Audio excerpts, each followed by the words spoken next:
రవికుమార్ గారు, ఇప్పుడు ఇందాక వారిని అడిగితే వారు ఏమన్నారు, సో అవన్నీ ఉంటాయి, కాకపోతే వాటన్నిటికీ ఏకాభిప్రాయాన్ని తీసుకురావడానికి ఎలా మనం ట్రై చేయాలి అనే విషయం మాత్రమే అక్కడ కొంత ఛాలెంజింగ్ ఉంటుంది అని అన్నారు.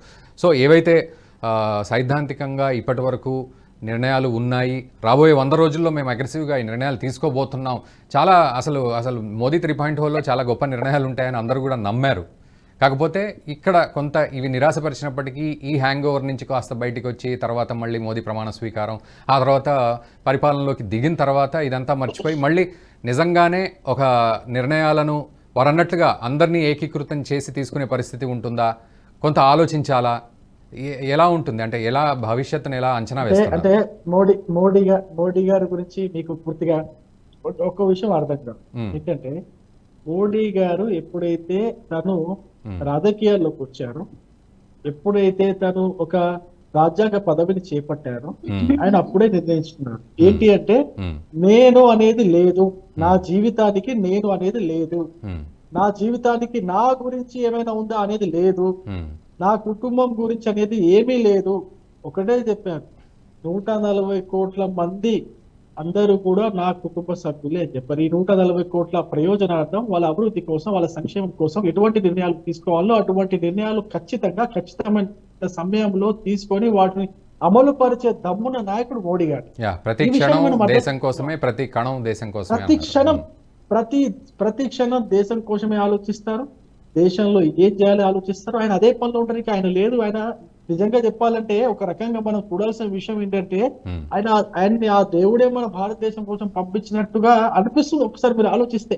ఆయనకు వేరే వ్యాపకాలు ఏమీ లేవండి, ఇంకా ఆయనకు వేరే వ్యాపకాలు ఏమీ లేవు. ఆయన కేవలం ఈ దేశం తప్పితే వేరే వ్యాపకాలు, ఆయన సొంత ప్రయోజనాలు, ఆయన కుటుంబ ప్రయోజనాలు, ఒక ఆశ్రిత పక్షపాతం లాంటివి లేవు. అటువంటి వ్యక్తి మళ్ళీ ప్రధానమంత్రి అవుతారు. అయిన తర్వాత ఎటువంటి నిర్ణయాలు ఈ దేశానికి మంచివో, ఎందుకంటే ఆయన మైండ్ లో ఏముంటుందో మనం అంత ఈజీగా డీకోడ్ చేయలేం. అది ఆ నిర్ణయం తీసుకున్న తర్వాత దాన్ని అమలు పరిచే విధానం అప్పుడు తెలుస్తుంది మనకు. ఇప్పుడు కరెక్టే, కానీ రవికుమార్ గారు మీరు అన్న ప్రకారం చూసినా కూడా చిన్న చిన్న విషయాలు ఏం లేవు. అటు యూనిఫామ్ సివిల్ కోడ్ ఉంది, తర్వాత దేవాలయాలపై అటు ప్రభుత్వ పెత్తనాలు ఉన్నాయి, తర్వాత ఎన్ఆర్సీ ఉంది. నేను ఒక ఉదాహరణ చెప్తాను రఘు గారు. 370 ఆర్టికల్ ని తీసే మగవాడే లేడు, తీసినా ఈ దేశంలో రక్తపాతం అప్పుడు పరిస్థితులు వేరు అంటే నేనేమంటున్నా, నాకు అర్థమైంది దాన్ని. రవికుమార్ గారు ఒక్కసారి ప్రసాద్ గారు పాయింట్ ఉంది, ఒక్కసారి ప్రసాద్ గారు పాయింట్. మీరు ఎంతసేపు చేసిండు చేసేది ఎట్లా? గతంలో 303 స్థానాలు ఉన్నాయి, మిగతా మొత్తం మనం 350 పైచిలుకు స్థానాలు భారతీయ జనతా పార్టీకి సమర్థులకు ఉన్నాయి కాబట్టి, సమర్థించే వరకు ఉన్నాయి కాబట్టి ఇవన్నీ ఈజీగా జరిగినాయి. కానీ ఇప్పుడు పరిస్థితి అట్లా లేదు కదా. ఇప్పుడు నీకు రాజ్యసభలో మెజారిటీ పూర్తిగా ఇంకా రాలేదు, అట్నే ఇప్పుడు లోక్సభలో కూడా ఆ పరిస్థితి చాలా అంటే ఇబ్బందికరంగా ఉంటది కదా. అక్కడ ఎదురుగా ఉండే ప్రతిపక్షం కూడా చాలా బలంగా ఉంది కదా. ఎట్లా ఈ నిర్ణయాలతో ముందుకు పోగలుగుతాం అనేది ఇంపార్టెంట్. ఎట్లా చేయగలుగుతాం పార్లమెంట్ లో? ఇప్పుడు నిర్ణయాలు తీసుకోవడము, వాటిని అమలు పరచడం రెండు కూడా ఇంపార్టెంటే.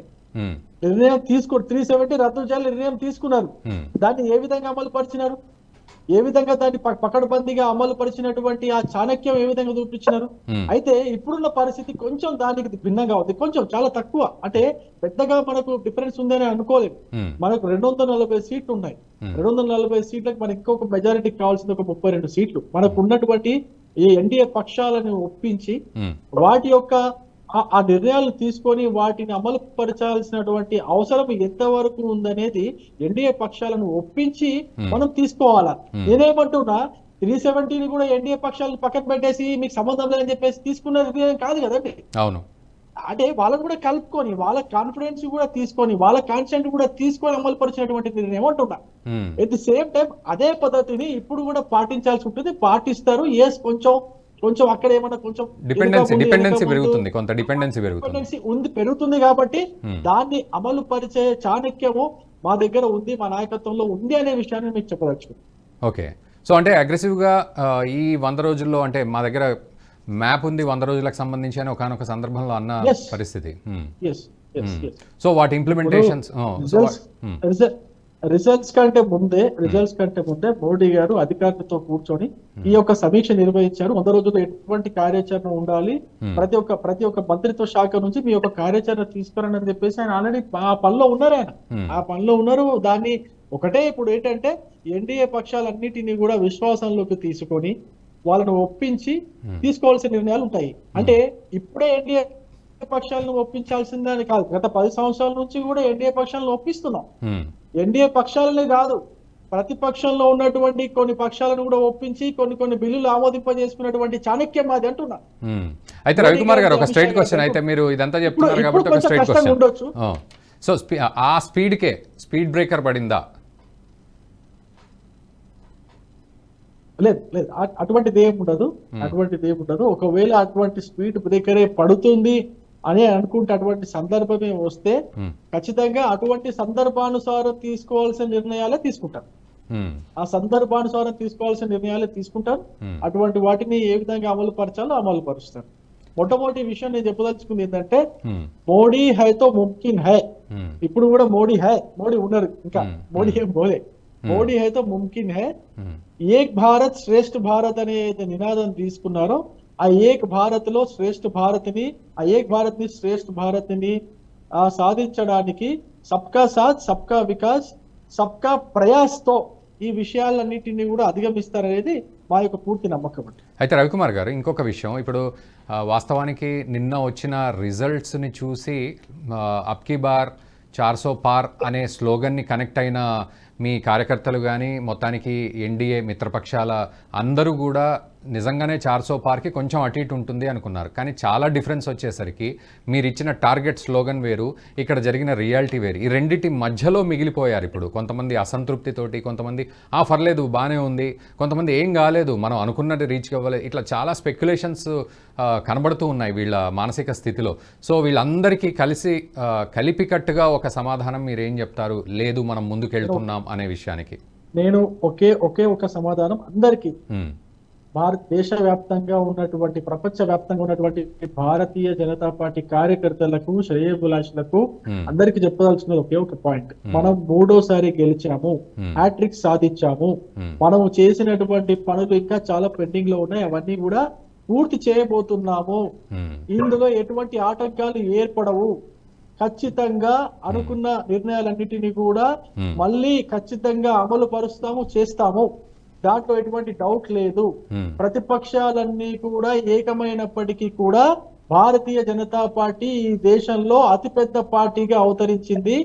ఈ దేశం మొత్తం మీద ఉన్న మిగతా ప్రతిపక్ష పార్టీలన్నీ కలిసి సాధించినటువంటి సీట్లు కేవలం భారతీయ జనతా పార్టీ ఒక్కటే సాధించింది.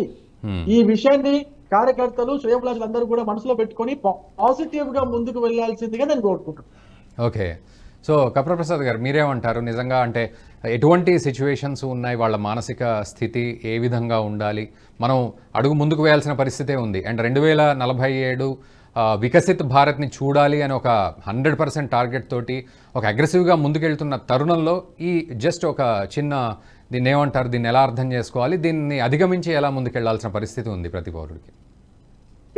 అంటే ఇక్కడ స్పష్టంగా మనము ఆలోచించాలి ఏంటంటే ఎన్నికల నినాదాలు ఏవైతే ఉంటాయో అవి ఆ ఎన్నికలలో కార్యకర్తల్ని కార్యోన్ముఖులు చేయడానికి, ఉత్సాహపరచడానికి ఇచ్చేటువంటి నినాదాలు. అవి ఆ నినాదం సక్సెస్ఫుల్ కాలేదు అని అంటే అది పూర్తిగా 100% సక్సెస్ అయితే ఇచ్చింది కాదు కదా. మన లక్ష్యం అది. ఇప్పుడు నరేంద్ర మోదీ గారు ఇచ్చిన లక్ష్యం 400, కానీ ఆ లక్ష్యానికి పూర్తిగా పోయి 40% రాలే కదా. ఆ లక్ష్యంలో 80% పూర్తి అయింది, 20% కాలే. అంటే నీకు 100 మార్కులతో పాస్ అయ్యి కావాల్సినటువంటి వ్యక్తి 80% మార్కులతో పాస్ అయినరు. కానీ ఆ క్లాస్ లో ఆ 80%కి మించి ఎవరికి రాలే. ఫస్ట్ క్లాస్ మార్కులలో అక్కడ కూడా మనము ఇవ్వాల్సి వస్తే ఆ క్లాస్ లీడర్ రేపటి క్లాస్ లో బాగా మార్కులు సంపాదించి గోల్డ్ మెడల్ ఇవ్వాల్సి వస్తే వీళ్ళకే ఇవ్వాలి కదా. ఇప్పుడు వేరే వాళ్ళు లేదు కదా. కరెక్టే కానీ 240 దగ్గర ఆగిపోయారు కదా. అదే చెప్తా ఉన్నా నేను, ఎందుకు ఆగిపోయా. 400 పార్ అన్న దగ్గర 240 కాడ ఆగింది. ఇప్పుడు మనం 400 పార్ అనేది బీజేపీకి కాదు కదా, 400 పార్ అనేది ఎన్డీఏ. అవును, అబ్కి బార్ 400 పార్ అనేది ఎన్డీఏ. 300 లోపే ఆగిపోయింది. 300 లోపే అంటే 100 రాలంటే మీకేముంది, అబౌవ్ 75% సక్సెస్ రేట్ కనబడుతుంది కదా. అంటే మరి మీరు అవసరం ఉంది. గోల్డ్ మెడల్ అన్నారు కానీ అసలు ఆ కేటగిరీలోకి రాలేకపోయారు కదా, అది బాధ. వచ్చిన మీరు అక్కడే మీరు అర్థం చేసుకోవట్లే. ఓకే.